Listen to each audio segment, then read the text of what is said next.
Bonjour, bienvenue sur ma chaîne. Aujourd'hui, je vais vous proposer la recette du poulet basquaise à ma façon. Alors, si bien sûr il y a des personnes qui savent la vraie recette, vous pouvez toujours mettre des commentaires et puis dire ce qui manque ou ce qu'il faut pas. Comme ça aidera ceux qui veulent vraiment faire la vraie recette. Mais moi, je vous propose la mienne. Donc, il va vous falloir, pour 4 personnes, 4 cuisses de poulet. Alors, ça peut faire 4 à 6 personnes, hein, parce que les cuisses de poulet, c'est gros. Donc, si vous mangez comme moi, vous mangez moins de viande, vous pouvez compter pour 4 à 6 personnes. 4 cuisses de poulet. Donc, je vais mettre 2 poivrons. Pareil, vous les mettez suivant votre goût. Moi, j'aime bien les poivrons. Mon mari, peut-être un peu moins. Donc, on va peut-être partager. Je vais en mettre un et demi. On va mettre 2 oignons. Alors, dans l'idéal, quand on est en pleine saison, c'est de le faire avec les tomates. Donc, je n'ai que 500 grammes de tomates, donc c'est pas suffisant en fait pour faire la recette. Donc, je vais rajouter quand même une boîte de tomates pelées concassées. Donc, et si vous n'avez pas de tomates fraîches, parce que bon, ben, des fois elles sont trop chères ou on n'est pas allé en chercher, vous le faites avec ce que vous avez l'habitude de prendre. Donc en fait, il faut à peu près 1 kg de tomates. Concassées, épelées, c'est mieux. Donc celles-là, vu que j'en ai que 500 grammes, je vais les couper comme ça, je ne vais pas les peler. Mais si vous voulez, vous pouvez les peler. Ensuite, il va vous falloir l'assaisonnement, donc du sel, du poivre, du piment d'Espelette ou du piment de Cayenne, comme vous avez. Ensuite, il va vous falloir du paprika, de l'huile d'olive. Et ce sera tout. Le tout dans une marmite. Alors moi je prends ma marmite, comme vous avez l'habitude maintenant, de compétition. Parce qu'elle est moins haute que celle que j'ai. Donc du coup on voit bien. Et voilà. On va commencer par la découpe du poulet. Puisqu'on va faire dorer les morceaux de poulet. Donc, alors, on va mettre ça sur le côté. Je ne sais pas comment vous voyez. Vous en voyez un petit peu. Et on va s'atteler au poulet. Donc pour découper les cuisses de poulet, c'est très simple. Sauf si vous voulez demander à votre boucher. Ou si vous voulez les laisser entières. Hein, mais je pense que c'est mieux de les couper. Donc je vais vous montrer comment je fais. Donc une cuisse de poulet, ça fait 3 morceaux. Enfin, moi je les coupe en 3 morceaux. Hein. Donc j'enlève un peu le gras. Parce que suivant la qualité du poulet, il est bien gras. Donc ça, on débarrasse. Alors la cuisse de poulet se monte en 3 morceaux. Donc vous voyez, vous avez l'articulation, donc un morceau. Vous avez le haut de cuisse. Et vous avez la partie du dos, qui en général est là aussi. Donc la partie du dos. Donc ce que je fais, je découpe jusqu'à la jointure en fait. Il n'y a pas besoin de forcer. Si vous trouvez la jointure, vous n'avez pas à forcer. Bien sûr, là, je ne vais pas trouver la jointure, vous allez voir. Quand je veux montrer. Alors, la jointure, elle est par là. Vous voyez? Hop. En voilà un, le morceau. La deuxième, elle est par ici.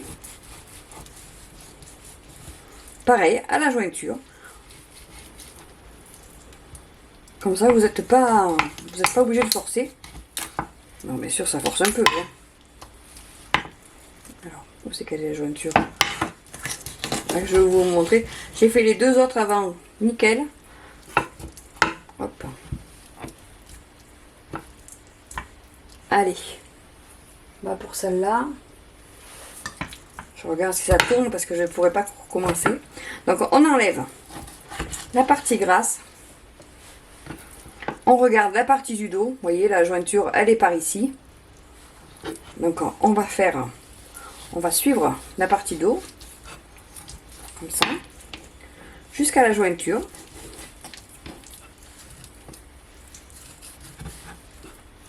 Ça vous paraît difficile, mais c'est pas difficile. Hein. Après si vous avez une feuille, vous embêtez pas à la jointure. Une feuille, c'est-à-dire un gros outil, vous savez, où on casse l'os d'un coup. Il n'y a pas besoin, vous voyez, ça se défait bien. Hein. Et le deuxième, la deuxième jointure, vous voyez, ça se fait tout seul. Il faut juste bien tabler dans la jointure. Et voilà, vous avez vos morceaux de poulet coupés. Voilà, on met à chauffer et on va mettre de l'huile au fond du... Alors pas trop, hein, parce que le poulet, ça va rendre du gras. Donc là, pour le faire dorer, vraiment un fond.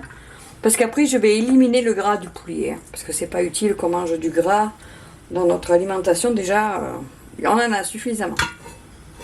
Donc je fais chauffer et je vais mettre les morceaux de poulet à cuire. Voilà.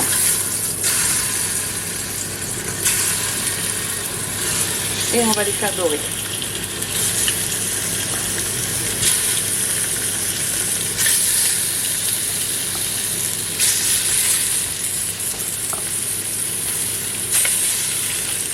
Vous pouvez aussi faire cette quantité même si vous n'êtes que deux. Hein. Vous voyez, vous allez en manger et vous pouvez en mettre une part, enfin 2 parts, dans le congélateur. Comme ça, la prochaine fois que vous n'avez pas le temps de faire la cuisine, plutôt que de manger quelque chose de préfabriqué, vous avez votre cuisine maison.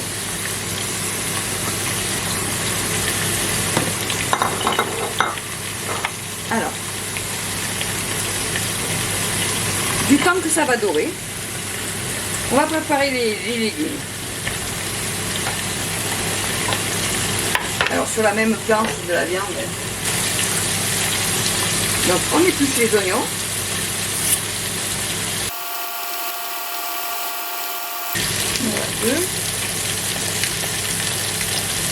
Le poivron que je coupe en deux.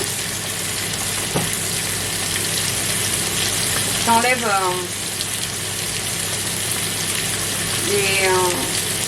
le blanc.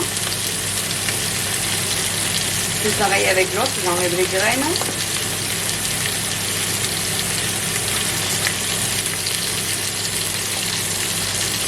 Et je vais mettre la moitié de celui-là.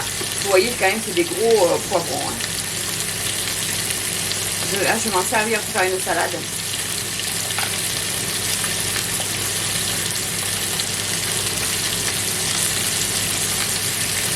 J'espère que vous avez vu que j'ai enlevé tout ce qui est blanc en fait là, du poivron. Donc je vais couper tout ça. Donc je vais couper des tomates aussi. C'est les tomates du jardin. Donc, cette année elles sont pas très jolies les tomates du jardin. Hein. Enfin, elles sont belles malgré tout, mais elles ont un peu la maladie, un peu à cause de la pluie. C'est pas grave, on en mange quand même. Hein. On enlève ce qui est abîmé. Vous voyez, il nous reste quand même de la tomate. Hein.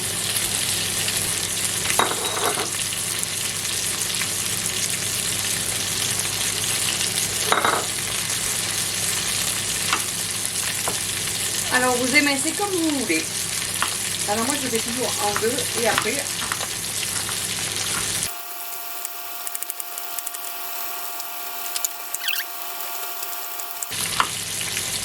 Ça c'est un repas qui est facile à faire quand même. Hein. Ça prend pas beaucoup de temps. Bon, il faut compter une petite heure quand même. Hein. Le temps de faire dorer et de faire cuire. Vous allez voir ça.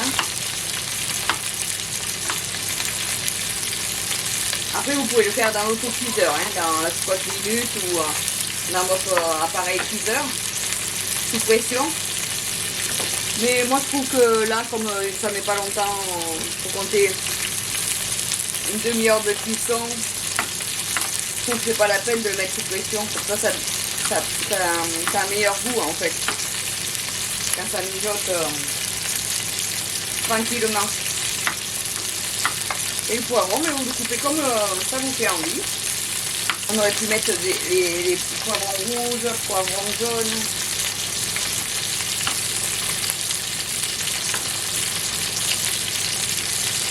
Alors vous voyez, je ne remue pas de suite parce que je veux que ce soit bien doré quand même. Et comme quelquefois les viandes, après, quand on les a tournées, elles rangent de l'eau. préfère attendre qu'elle soit dorée. Alors, on va voir ça.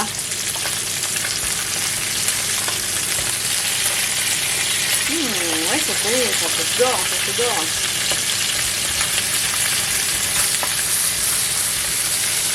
Ça dort, ça dort. Donc là, on peut tourner un peu. Une fois que vous voyez que ça a un peu doré, vous la retournez. Voilà.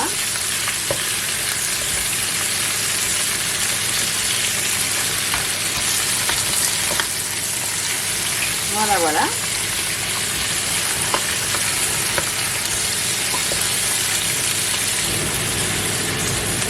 Voilà, et vous reportez encore, vous refaites dorer.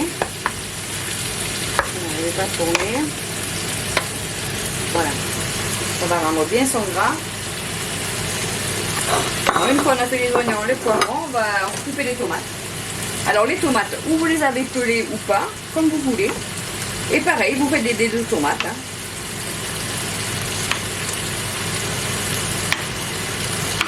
Et si vous n'avez pas de tomates, parce que pour n'importe quelle raison, vous prenez des tomates en conserve, il n'y a pas de souci. J'ai vu aussi qu'il y en avait aussi au rayon surgelé. Alors je ne sais pas du tout, je ne connais pas le rayon des tomates surgelées. Si c'est bien ou pas, je ne sais pas. Elles ont peut-être plus chaud, je ne sais pas.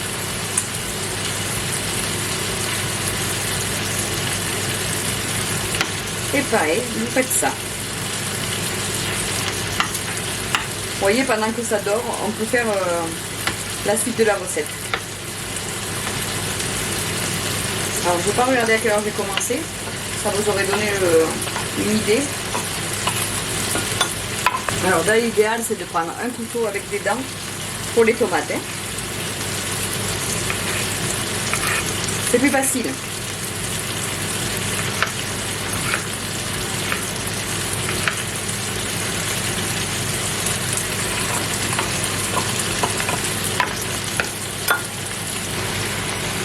Voilà, donc on va vider le gras parce que vous voyez ça a fait du gras, enfin, vous allez voir.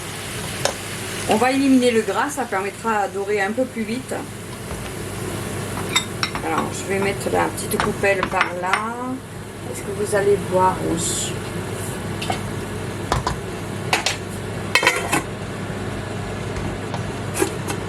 Allez. On dégraisse.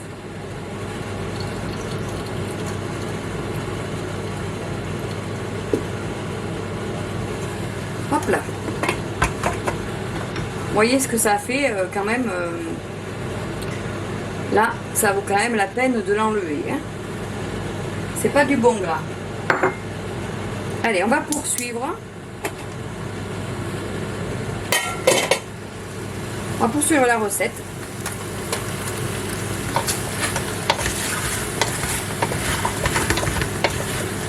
Alors ça a fait des sucs au fond de la marmite.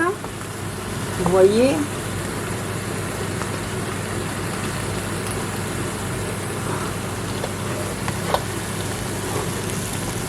Alors, pour épirer, c'est pas facile.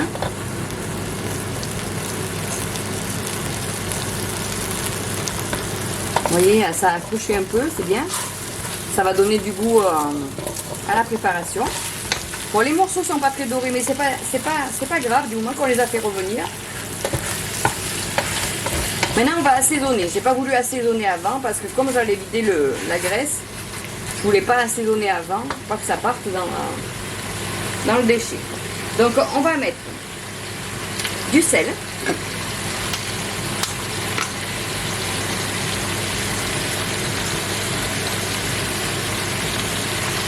Voilà. À peu près 2 cuillères à café, je pense. Ça va dépendre du sel.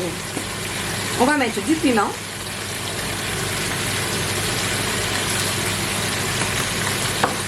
Du paprika.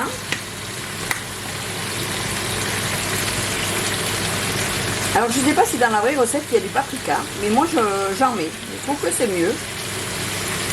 Voilà.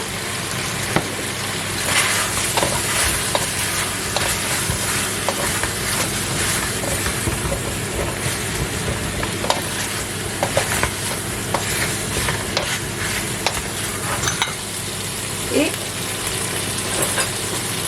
Je vais retirer les morceaux pour pouvoir faire dorer après les légumes.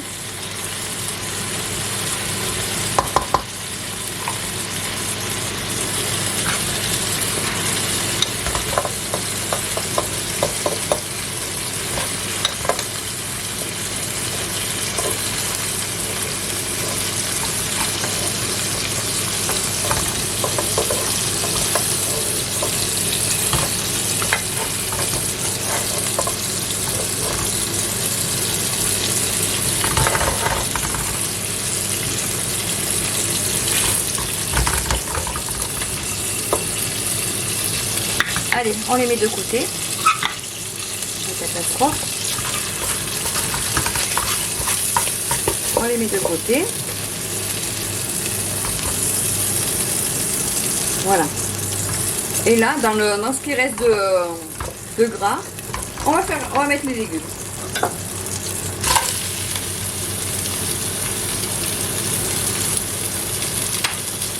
Donc on commence par les oignons et les poivrons.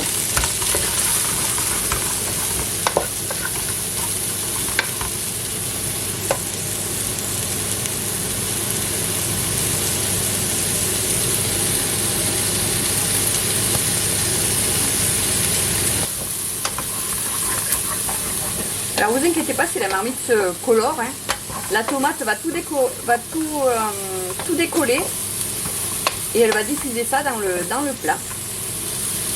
Dans la sauce, vous allez voir.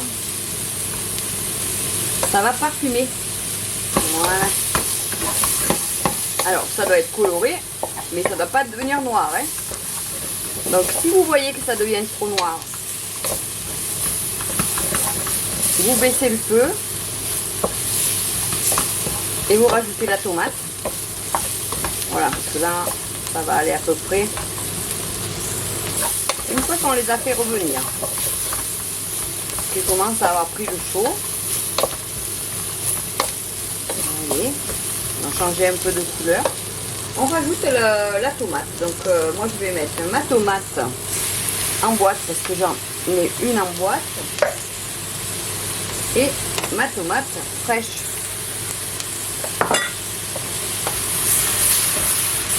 Et vous allez voir comme ça va décoller le fond.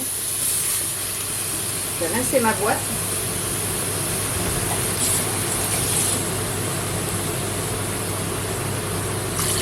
Voilà. J'ai rincé ma boîte, hein, donc je l'ai mis à peu près la moitié de la boîte d'eau. Ouh, ça a failli brûler, Martine. Si je vous montre pas les bonnes choses, ça va pas le faire. Hein. Voilà. Vous voyez, ça décolle. Est-ce que vous voyez? Oui, ça décolle bien. Vous voyez le fond là. Voilà. C'est pour ça qu'il ne faut pas le faire brûler en fait. Hein. Parce que sinon, vous allez avoir le goût du brûlé dans votre plat. Hein.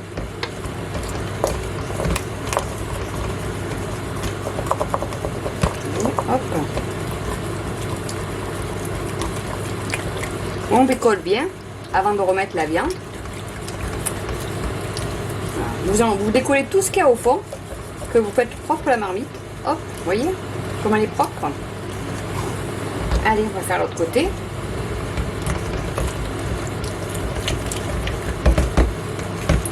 Et ça va se fondre dans la sauce, ça va donner du goût à la sauce.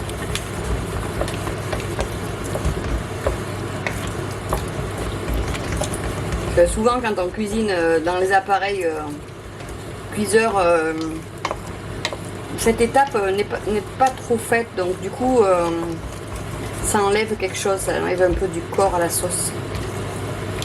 Vous voyez, voilà, donc là j'ai tout décollé, donc je vais remettre les morceaux de viande par dessus. Je vais rajouter certainement un verre d'eau et je vais laisser mijoter tout ça pendant minimum, on va dire le temps que ça prenne le chaud, que ça reprenne la température et tout, on va compter environ 3 quarts d'heure.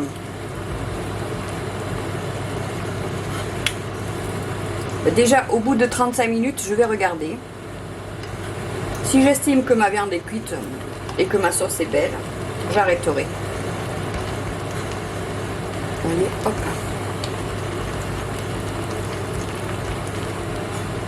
Voilà, dans l'idéal, c'est que tous les morceaux, dans l'idéal, c'est que tous les morceaux soient sur la sauce. Donc bien sûr, le jus que a rendu les cuisses de poulet, je le rajoute. Hein.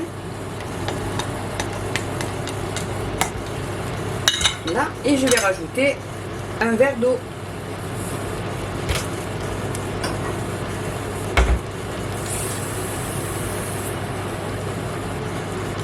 Peu importe le verre. Hein. C'est pour que ça recouvre le poulet, vous voyez. Comme là, ce que vous voyez, oui. Vous voyez, là, il faut le recouvrir encore un petit peu. Parce qu'il y a des morceaux qui ne sont pas bien recouverts. Donc, je vais en remettre encore un petit. Voilà, on va le laisser commencer comme ça. Et puis, dans un quart d'heure, on viendra le touiller. Pour que les morceaux aillent un peu sous la sauce. Allez.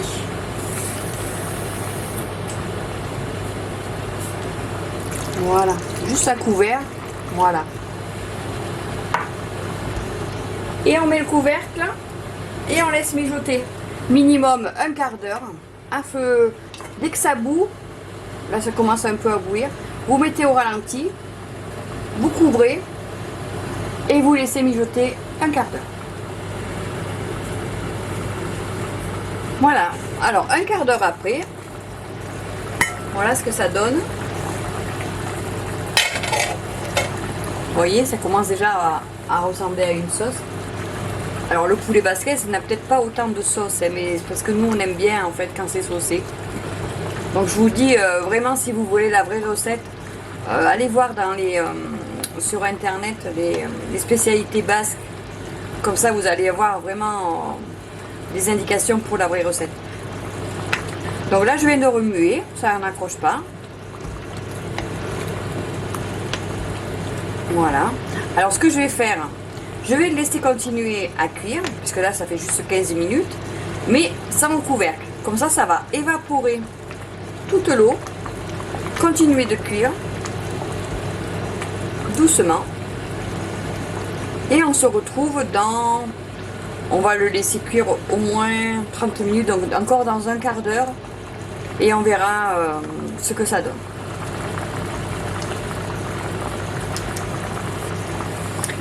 Et nous revoilà un quart d'heure qui vient de passer. Vous voyez, ça a vraiment bien réduit.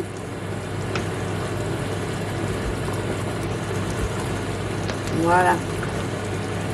Alors normalement, la viande est presque cuite. Hein.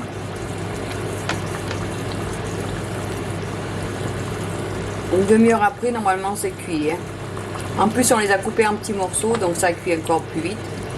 Alors ce que je vais faire, je vais les laisser évaporer encore, on va dire, une dizaine de minutes. Comme ça, ça va corser un peu la sauce. Et ce sera prêt.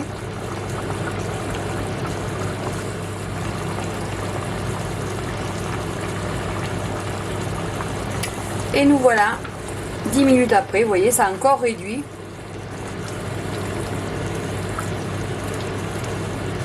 Là, pour moi, c'est parfait. Et voilà. Donc maintenant, vous savez faire ma recette du poulet basquez à ma façon. Donc vous pouvez la déguster avec du riz, des pommes de terre ou même des pâtes, comme vous voulez, ce qui vous fait envie. Alors moi, des fois, quand il me reste un peu de jus, enfin trop de sauce par exemple, ben, je mets carrément les pâtes à cuire dedans et c'est délicieux. Voilà, je vais en mettre une partie au congélateur et le reste on va le déguster. Maintenant que vous savez faire, eh bien c'est à vous. Si vous avez aimé la vidéo, n'oubliez pas, mettez-moi un petit pouce levé, ça me fera plaisir. Mettez-moi aussi des commentaires pour me dire si vous avez aimé, si vous l'avez faite et que vous avez apprécié, ou si vous avez eu une difficulté quelconque. Posez-moi des questions, je vous répondrai. Abonnez-vous si ce n'est pas déjà fait. Partagez avec vos amis, comme ça eux aussi pourront profiter de ces recettes. Je vous retrouve le mercredi et le samedi pour de nouvelles recettes. À bientôt. Merci.